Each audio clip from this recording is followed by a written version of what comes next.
Colossenses capítulo 1, verso 24 a 29, nos diz assim: Agora me regozijo nos meus sofrimentos por vós, e preencho o que resta das aflições de Cristo na minha carne a favor do seu corpo, que é a igreja, da qual me tornei ministro de acordo com a dispensação da parte de Deus, que me foi confiada a vosso favor, para dar pleno conhecimento à palavra de Deus, o mistério que estivera oculto dos séculos e das gerações, agora todavia se manifestou aos santos. Quero dar esse destaque, o mistério que estivera oculto, aos quais Deus quis dar a conhecer, qual seja a riqueza da glória deste mistério entre os gentios, os não-judeus, isto é, Cristo em nós, a esperança da glória, o qual nós anunciamos, advertindo a todo homem e ensinando a todo homem em toda sabedoria, a fim de que apresentemos todo homem perfeito em Cristo. Para isso é que eu também me afadigo, esforçando-me o mais possível, segundo a sua eficácia que opera eficientemente em mim. Nós estamos nos aproximando do ápice da festa do Natal em nossa sociedade. Mais especificamente o dia 24, hoje é 19 de dezembro de 2021. Na verdade, em alguns lugares a alusão à festa já se inicia no mês de novembro, adentrando o mês de dezembro. E muitas desses enfeites ficam até meados de janeiro. O comércio explora essa data de uma forma bastante peculiar. É o momento de fechar o ano com um saldo positivo. Todas as perdas que eventualmente tiveram ao longo do ano, pensa-se em ter uma compensação nesse período. Eu confesso aos irmãos que eu não compro absolutamente nada no comércio no mês de dezembro, porque eu não tenho paciência com aquela muvuca de gente. Isso é uma questão minha e pessoal. Para nós cristãos, o Natal é uma oportunidade ímpar e singular para expressar a nossa fé a pessoas que ainda não foram alcançadas pela graça do Senhor. Por isso que a nossa igreja dedica pelo menos 3 domingos do mês de dezembro para as cantatas natalinas. Hoje, o Coral Cantares encerrará esse ciclo de apresentações de louvor a Deus com a cantata Adorai. E nessa noite eu quero pensar com os irmãos, por que adorar? Por que adorar a esse Deus tão grandioso? O texto que lemos nos fala sobre a dinâmica ministerial de um dos maiores homens da história do cristianismo, o apóstolo Paulo.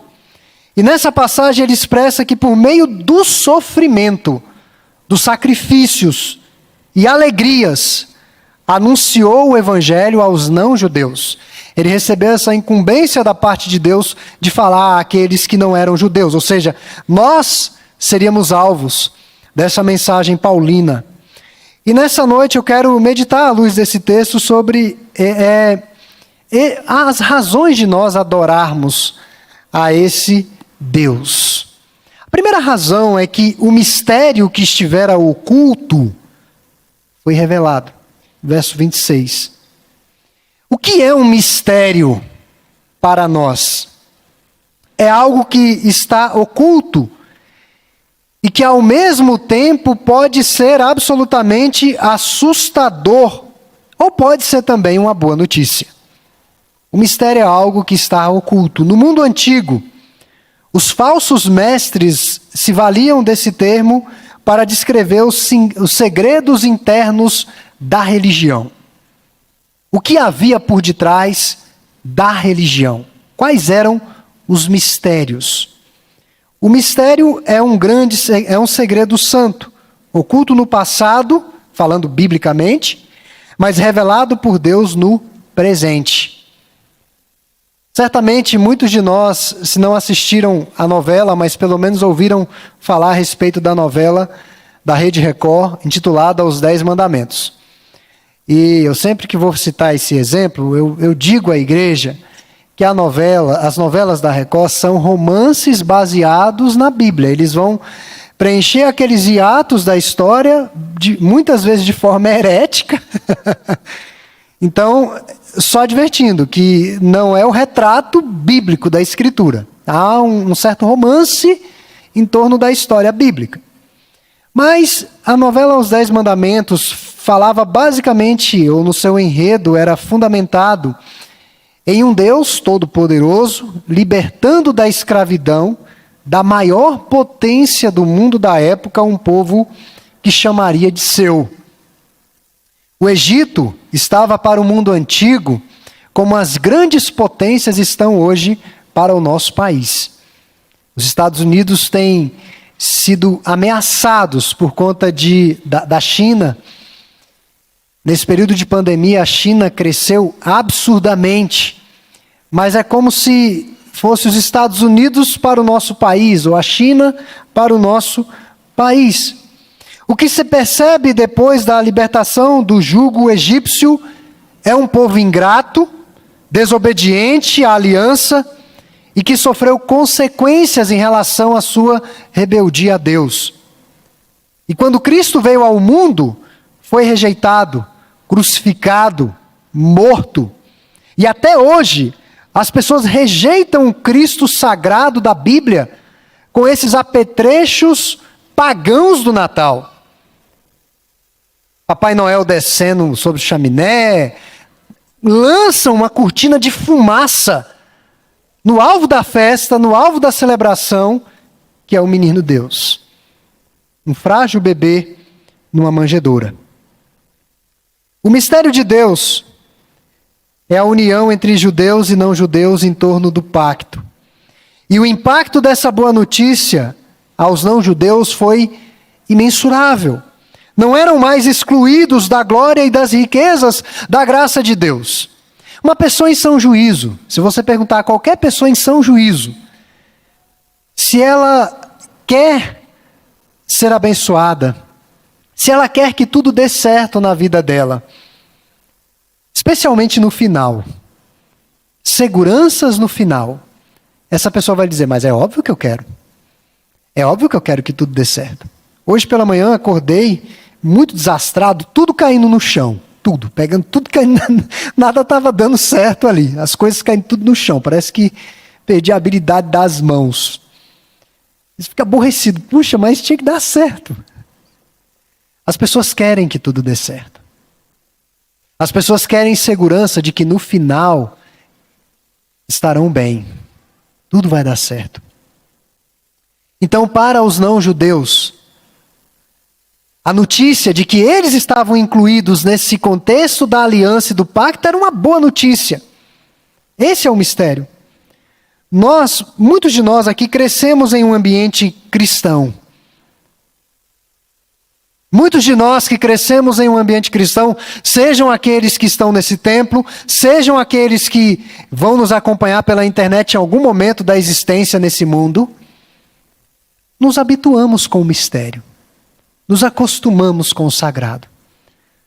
Sua mãe talvez te levou, seu pai te levou desde criança à igreja. Talvez você teve o privilégio de ser selado ainda na mais tenra idade com o pacto por meio do batismo. Daí você cresceu. Passa 1 ano, 2, 3, como se Deus não existisse, como se Deus fosse qualquer coisa, como se esse mistério fosse de só menos importância. O perigo maior é para aqueles que estão muito próximos. Quão terrível é ser quase salvo. Quão terrível é se acostumar com as coisas do Senhor. Então, a mensagem especial de Paulo com respeito aos não cristãos refere-se àquilo que ele chamava de mistério. Aos não judeus, perdão. Então, o mistério está revelado. O nascimento de Jesus Cristo já aconteceu. Com o nascimento dele, a nossa esperança. A esperança de tempos melhores numa jornada com o nosso Deus. Mas uma outra implicação para adorarmos a Deus, o porquê que nós temos de adorar a Deus, 24 e 25, ele transformou as vidas de muitos. Qual seria a nossa reação se nós recebêssemos uma correspondência, um e-mail, uma mensagem de WhatsApp de uma pessoa desconhecida, presa, acusada de arruaceiro e revoltoso? As epístolas que foram escritas no Novo Testamento iam em papel para as igrejas, como uma carta, muitas vezes circular a várias igrejas. Hoje o apóstolo Paulo pediria ao administrador do grupo que inserisse essa epístola para que o grupo da igreja lesse. Ou talvez um vídeo para que todos assistissem. E daí você recebe uma correspondência de alguém que está preso, acusado de revolta em meio aos romanos. Pesava sobre Paulo essa acusação, ele era prisioneiro em Roma quando escreveu essa missiva, mas o encarceramento de Paulo era por causa de Cristo, era por causa do Senhor. Paulo era perseguidor e opositor da igreja, Cristo transformou completamente a sua vida. Literalmente ele foi para a posição de ser perseguido. E à semelhança de Paulo, muitos foram transformados pelo poder da graça do Evangelho, a boa notícia do céu. Isso transformou a vida das pessoas. O que vai transformar a sua vida essa noite não é a belíssima cantata pelo Coral Cantares, mas é Cristo no seu coração. É isso que tem durabilidade eterna. As belezas que temos nessa vida, as cantatas, os hinos, as mensagens que nos sensibilizaram em alguma área, são efêmeras, são passageiras. Pessoas afamadas, não afamadas, ricas, pobres, homens, mulheres, jovens, crianças, gentes de todas as nacionalidades, ou seja, diversas pessoas na história foram transformadas pelo Evangelho do Senhor. Há poucos dias não, já faz alguns anos, que eu ouvi o testemunho de um cantor que era desse tamanho. O nome do cantor é Nelson Ned. Nelson Ned, no auge da sua carreira, era visto como um grande homem na sociedade. Afamado, amado, endinheirado, coberto de bens materiais, mas segundo palavras dele, nesse auge da sua carreira, era um anão por dentro. Por fora também. Ele não tinha alegria, ele não tinha sucesso no lar, a vida era um vazio sem fim, mas como ele relatou, um dia, essa graça maravilhosa o alcançou e transformou radicalmente a sua vida. E o grande Nelson Ned da sociedade foi diminuído, para Deus preencher o seu coração vazio. E finalmente, segundo o relato dele ainda, ele poderia agora desfrutar de paz sem necessitar dos remédios para dormir e da cocaína que ele consumia. Ele pôde ver Deus restaurar a sua família e não apenas o seu coração. E agora ele poderia dizer que tinha uma vida transformada. O que Paulo diz aí no verso 24? Agora eu me regozijo nos sofrimentos. Um cristão não deve sofrer por ser um malfeitor, mas é a honra de sofrer como cristão por amor a Jesus. Preencher as aflições de Cristo não tem relação direta com o sacrifício do Senhor, mas está relacionado ao fato de estarmos ligados ao corpo de Cristo, a sua igreja. A igreja sofrerá oposição, a igreja sofrerá chacotas, e você e eu fazemos parte dessa igreja. Por que a igreja vai sofrer perseguição? Porque ela porta uma mensagem transformadora, confrontadora. Quantos João Batistas na história da igreja? Quantos homens não tiveram as suas cabeças cortadas dos seus corpos por falarem a verdade, doa a quem doer? Nós fazemos parte desse grande corpo. Todos sofrem, mas o cristão encara o sofrimento sob uma perspectiva diferente. O sofrimento tem uma causa nobre. Então, todos aqueles que desejam ser cristãos não estão imunes ao sofrimento. Os ímpios não estão imunes ao sofrimento. Um dia a enfermidade vai chegar no palácio. Um dia a dificuldade vai chegar nos grandes castelos, onde está o poder. Mas para o cristão, o sofrimento não deve gerar desespero. O choro pode durar uma noite, mas a alegria vem pela manhã. Só desfruta desse conforto divino em meio ao sofrimento quem é redimido pelo Senhor.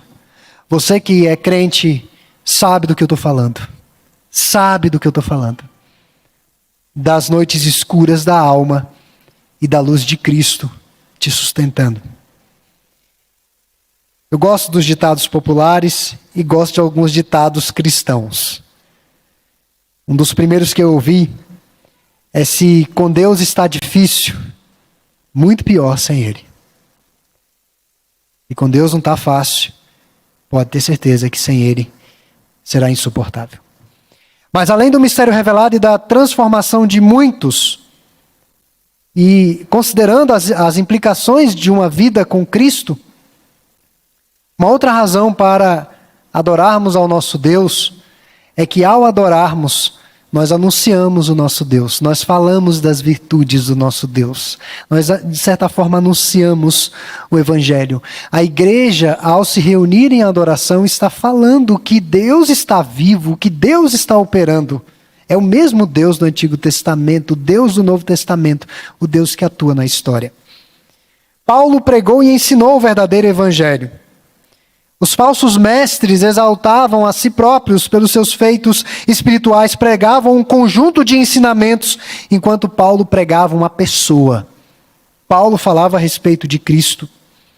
Os falsos religiosos apresentavam uma lista de regras de como se servir a Deus, mas Paulo apresentava o Senhor. O apóstolo era um arauto, comprometido com a mensagem. O que era um arauto? Essa palavra pode ter 3 significados. O arauto é alguém que transmitia o decreto ou o pronunciamento do rei. Eu gosto de assistir aquelas séries épicas do tempo antigo, tempo de Roma, Espartacus. Gosto demais de assistir para ver como é que era o tempo antigo. E assistindo uma série Roma, ali tinha um arauto. Interessante que esse arauto passou por vários momentos de Roma. O período em que o império estava alto, o período em que houve traições, mas ele sempre a serviço daquele que estava no poder. E ele chegava na praça e anunciava: olha, grande mudança, agora o nosso imperador, Júlio César. Quando mudava agora, o imperador é outro e ele quer o bem do povo de Roma. Nós não sabemos se aquele arauto estava ali comprometido com a mensagem, mas ele transmitia a mensagem. Então, esse é um dos significados. Um outro significado é mensageiro, que leva aos termos de um pedido de trégua ou de paz entre 2 exércitos em luta. Então o cristão é aquele que está anunciando uma mensagem de paz para os pecadores impenitentes. Você está em guerra com Deus, Deus está propondo paz. Terceiro, o anunciante dos produtos de um leiloeiro ou comerciante. Os 3 sentidos da palavra tinham um elemento em comum. O arauto anunciava ou proclamava uma mensagem que não era sua, mas daquele a quem servia. Não falava no próprio nome, mas em nome de outro. Em outra passagem, 1 Coríntios 1:17 e 4:5, Paulo registrou: porque não pregamos a nós mesmos, mas Cristo Jesus como Senhor. Somos embaixadores em nome de Cristo, como se Deus exortasse por nosso intermédio. Embora a mensagem não seja minha, mas eu estou comprometido com essa mensagem. Mas é a mensagem do Senhor. Então, irmãos, a igreja deve anunciar essa mensagem. É uma mensagem urgente. Por isso, do nosso empenho nas cantatas. Por isso, nosso empenho de você, visitante, está aqui. Abra o seu coração para compreender essa mensagem do Evangelho. E eu não estou falando de mim mesmo. Eu estou falando da parte de Deus. Essa mensagem tem o poder de mudar a sua vida. Essa mensagem tem o poder de mudar a sua história com desdobramentos eternos. Então, essa noite eu falei das razões de nós adorarmos a Deus, porque o Evangelho deve ser... o mistério que estivera oculto foi revelado. Esse Evangelho transformou as vidas de muitos e o Evangelho deve ser anunciado. Que Deus nos ajude a nos depararmos com essa maravilhosa mensagem em nossos corações. Como eu disse no domingo passado, o sol da justiça já nasceu. O maior acontecimento da história já ocorreu. E o nascimento desse sol trouxe a glória de Deus no céu e paz na terra entre os homens. Eu não consigo identificar na terra, na história da humanidade, uma instituição como a igreja. Não consigo. Somos tão diferentes, de origens diferentes, de idades diferentes, de visões de mundo diferentes. Mas existe algo muito fundamental que nos une: Cristo. As guerras que eventualmente vão surgir nessa convivência, elas cessam com a palavra do Senhor, com o nosso Cristo. Então este é o verdadeiro sentido do Natal, o nascimento do Redentor.